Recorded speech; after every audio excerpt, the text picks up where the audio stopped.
Hello everyone, সবাই কেমন আছো? এক্সপ্লোর মামনের নতুন একটা ব্লগে সবাইকে ওয়েলকাম। তো চলে এলাম অনেকদিন পর আবারও একটা ব্লগ নিয়ে। তাবাকশিতে লাস্ট আমরা স্টে করেছিলাম তোমরা জানোই, আর তাবাকশি থেকে বেরিয়ে আমি ব্লগটা এন্ড করেছিলাম। যাচ্ছি মিরিকে। তাবাকশি থেকে বেরোনোর পরেই যে এত বৃষ্টি নেমেছে তোমরা তো দেখেছোই, আর সেই বৃষ্টির মধ্যে এখনও আমরা গাড়ি চালিয়ে যাচ্ছি।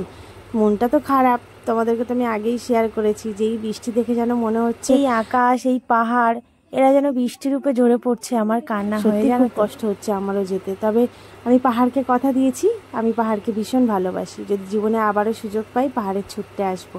তো চলো যাই মিরিকের পথে।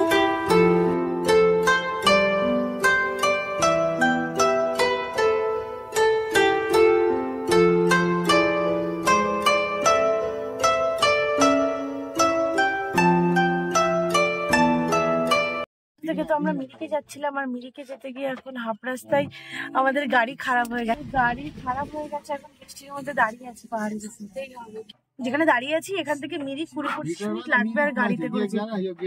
আর সেই সময় গাড়ি খারাপ হয়ে গেছে। ড্রাইভার দাদা চেষ্টা করছে অন্য গাড়ি এখানে আনার জন্য, জানি না কতক্ষণ লাগবে। এখানে গাড়ি খারাপ হওয়াতে সব থেকে বেশি টেনশন বোধহয় সুমনই করছে। ওর মুখটা দেখো, তোমরা বুঝতেই পারবে। গাড়ি আমাদের চলে এসেছে। আমরা এখানে প্রায় 15-20 মিনিট ধরে গাড়ির মধ্যে বসে খারাপ হয়ে গেছে। চলো, এই যে আমাদের গাড়ি চলে এসেছে। দাও দাও দাও দাও, আমাকে দাও। এর মধ্যে আমরা গাড়ি থেকে নেমেছি। ওই যে আরেকটা আমাদের অল্টারনেট গাড়ি চলে এসেছে। এই গাড়িটা যেহেতু খারাপ হয়ে গেছে, এখন ওই গাড়িতে উঠবো। ওই লাগেজ থেকে সব নামানো হবে। এখন সব নেমেছি। গাছের নিচে দাঁড়াও, তাহলে জল পড়বে না।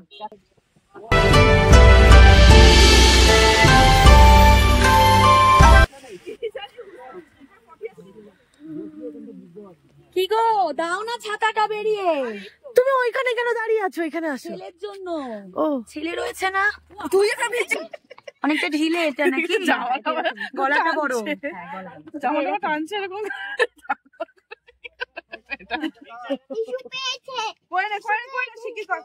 ক্লিপটা কার? দেখ বাবা, ইস্যু পেজে করে নে। কার ক্লিপ? আরে ওইসব ক্লিপ আমরা কেউ ইউজ করি না মনে হয়। অনুশ্রীর দেখ, সবুজ নাকি? সবুজ সবুজ, হ্যাঁ সবুজ, হ্যাঁ গ্রিন কালারের। অনুশ্রীর দাও তো ছাতাটা দাও। আমি কত কিছু ধরবো। এই একটু ধরো না গো, একটা জলের বোতলটা জলের বোতল ধরে ছাতা দাও। চল তুই। এই চলো চলো, আমি চলো। গাড়ি যাচ্ছে, গিয়ে সাইডে গিয়ে দাঁড়াবে। প্রচুর প্রচুর সাফারি, বৃষ্টি, গাড়ি খারাপ, তার মধ্যে বুঝতে পারছি না কি হবে। এখন আমরা যাবো মিরিকে, দেখে কি হয়। হ্যাঁ চলো গাড়িতে উঠে পড়ি। গাড়িটা আগের থেকে অনেক ছোট, খুব কষ্ট করে যেতে হচ্ছে আমাদেরকে। আমাদের বেশি হয়ে গেল। আমাদের পিছনে কমফোর্ট জোন। এখানে চলে এসো করে বাড়ি।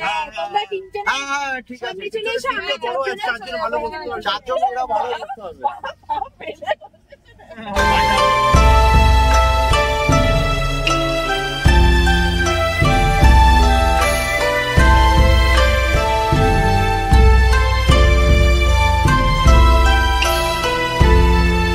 মিরিকে চলে এসেছি। সবাই আগে লেগে গেছে, এবার সব গাড়ি থেকে নামছে। প্রচন্ড ঠান্ডা লেগে গেছে। বাড়িতে গেলে তো শরীর খারাপ হবেই হবে, ড্যাম শিওর। ছাতাটাও বের করেছি, কারণ এদিকে বৃষ্টি হচ্ছে। দেখো ভালোই টুকটুক টুকটুক করে বৃষ্টি হতে যাচ্ছে। খুব বৃষ্টি পড়ছে, বললাম না, এই যে ছাতাটা নিয়ে নিয়েছি।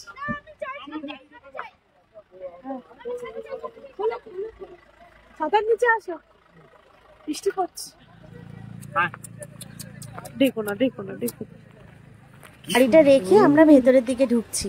আর এই যে মহারাজাকে দেখছো, এও আমাদের সাথে সাথেই ঢুকছে। এত কিউট, কি বলবো। বাট ওর পায়ে কোনো একটা সমস্যা ছিল, যেন খুঁড়িয়ে খুঁড়িয়ে হাঁটছে। আর এদিকে তো হালকা হালকা বৃষ্টি পড়েই যাচ্ছে। তো তার মধ্যেই আমরা ছাতা মাথায় নিয়ে মিরিকের মধ্যে ঢুকে পড়েছি। আর মিরিকের মধ্যে ঢুকেই যেটা সবার আগে চোখে পড়ে সেটা হলো এই ছোট্ট ছোট্ট শপ, একটা ছোট্ট মার্কেট মতো। এখানে শুধু ঠান্ডা ড্রেসই পাওয়া যায়, কারণ পাহাড় মানে তো শুধুই ঠান্ডা, তোমরা জানোই। দাবাকষি থেকে বেরোনোর সময় জ্যাকেট ম্যাকেট গুলো সব আমরা লাগেজে ঢুকিয়ে দিয়েছি, ভেবেছি এদিকে বৃষ্টি বৃষ্টি হবে না তো, এদিকে গরম। সেই জন্য এমনি নর্মাল ড্রেসে এসেছি। আর তারপরে আবার বিকালে আমাদের 5:50 ট্রেন আছে।